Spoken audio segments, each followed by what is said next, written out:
Hello, good evening, and welcome to Shelke the Transparent Lufenia Plus. This is Shelke's debut fight against the Dragonfly, and various sweeper ads you'll see spawning in throughout the fight. And the idea here is that so long as there's an ad on the field, the main boss, the helicopter hovering ominously there, will dodge everything, so you'll see miss there from the AoE meteor shots.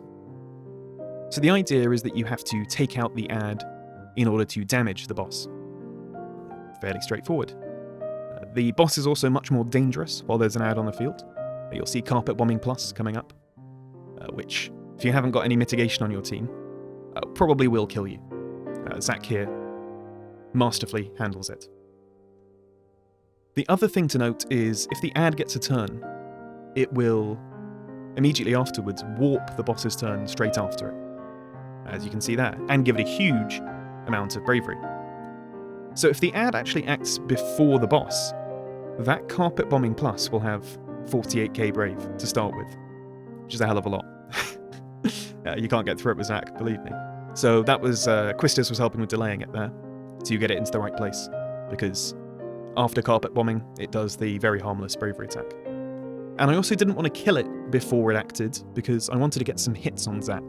He's at 4 stacks of his overheads, which means one more LD use will carry him to max stacks and really get him doing some serious damage. The helicopter spawns more ads at every 20% threshold, so there'll be 5 ads over the course of the fight. And although they're not very tanky, they're also not super squishy either. So adds up to a lot of damage you have to put out. But fortunately, as I'm sure you're already aware if you're watching this video, Agrias is a bit of a hero here because she has a cheese for it. Much like in the Kate Sith mission dungeon, funnily enough, it really is the month of Agrias.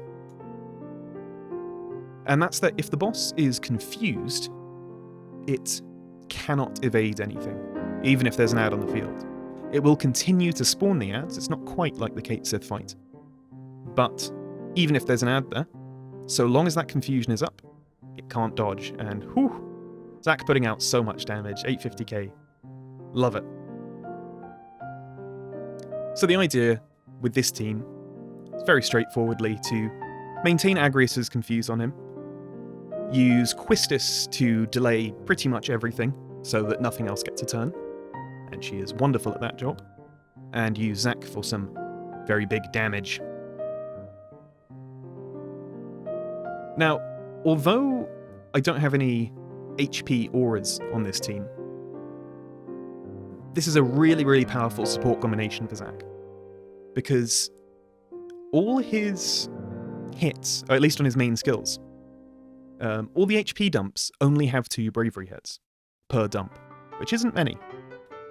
But they also tend to have a gain per dump, based on the damage dealt on the previous HP attack.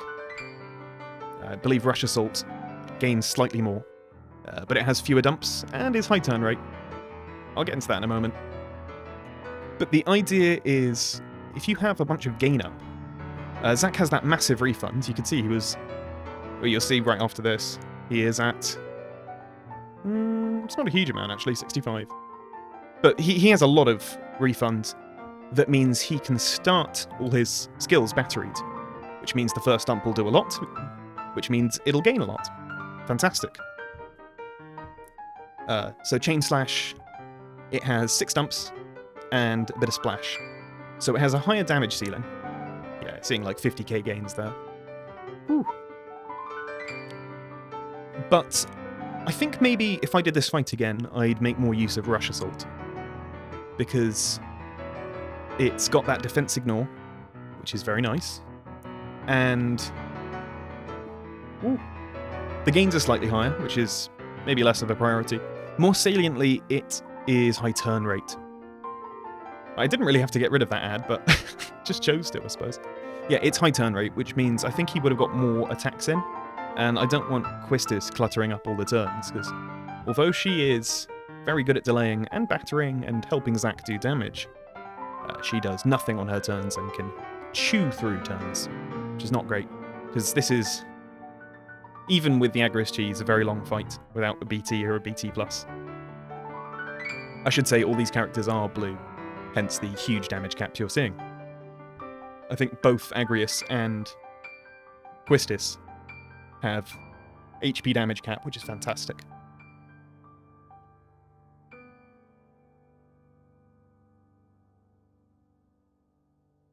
The other notable thing with this fight, which I guess I didn't say, is what the orb is, which is to recover 2 skills, which is quite an interesting one. It goes up by 12, which is a lot on recovering 2 skills.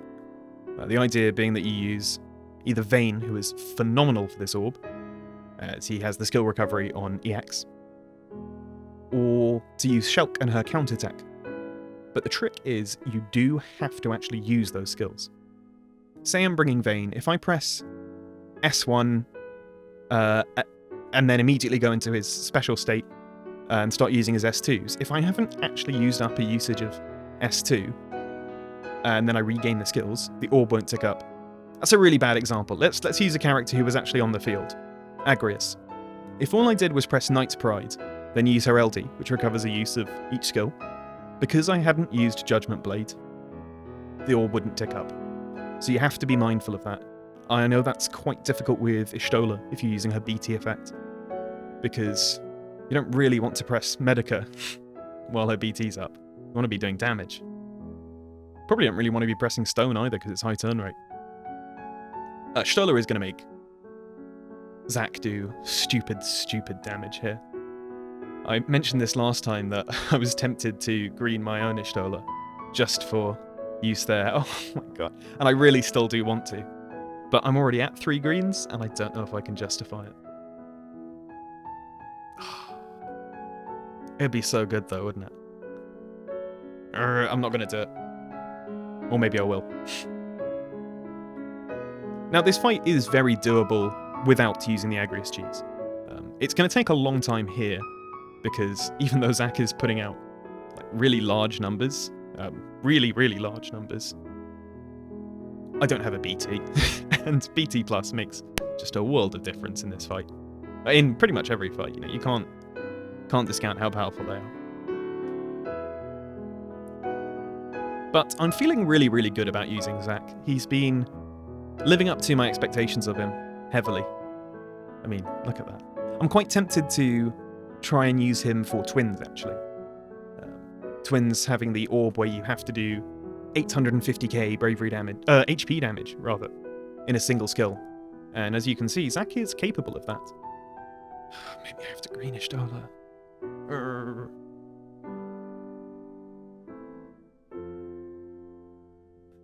I think Vayne Cycle's been really interesting, though, insofar as pretty much all the fights have relied quite heavily on some degree of turn manipulation. And I understand that with Vayne, because he's really good at controlling his own tempo. So he's able to keep taking turns when he needs to. You know, for instance, in this fight, being able to just wail on an ad until it's dead, and then not have to worry about the danger of what the boss can do while it's there. It's really nice. But maybe I'll talk about Vayne when I upload my fight with him. That was a lot of fun. Yeah, stacking BT effects. Anyway, I'll post that tomorrow or the day after, probably. But this helicopter is nearly down.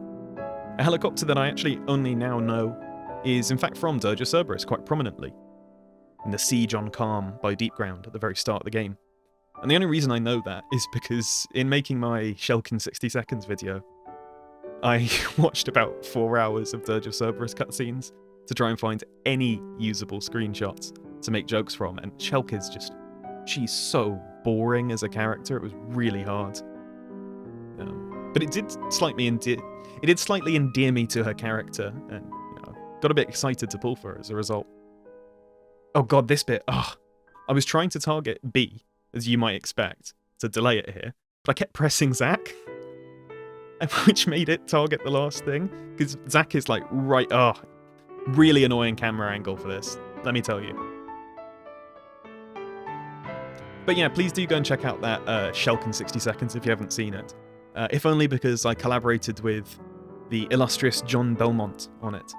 If you don't know him, he does really, really good runs. Very FF7 heavy, usually. He's done cool stuff with Blue Cloud, which I recommend checking out. And he did a really fun edit for it. A really good editor.